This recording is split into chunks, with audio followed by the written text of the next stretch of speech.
যেমন প্রতি বছর নার্সিং এ ধরেন 40 থেকে 50 হাজার শিক্ষার্থী বিভিন্ন সরকারি বেসরকারি নার্সিং প্রতিষ্ঠানে ভর্তি হচ্ছে।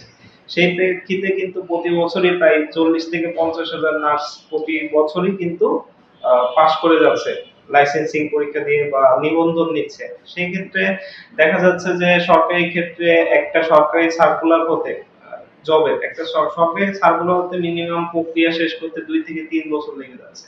সেই ক্ষেত্রে দেখা যাচ্ছে 2 থেকে 3 বছরের লক্ষের উপরে নার্স আসলে বেকার বা বিভিন্ন ক্ষেত্রে আসলে চাকরি পাচ্ছে না। সেক্ষেত্রে বিদেশি যে সংস্থাগুলো আছে বা বিদেশে অন্যান্য ইউরোপের কান্ট্রি বা মিডল ইস্টের কান্ট্রিতে যদি তারা সুযোগ সৃষ্টি করতে পারে বা আমাদের দেশ থেকে সেভাবে কর্মক্ষেত্র যদি তৈরি হয় বাইরের দেশে, তাহলে এটা খুবই একটা ভালো অপরচুনিটি।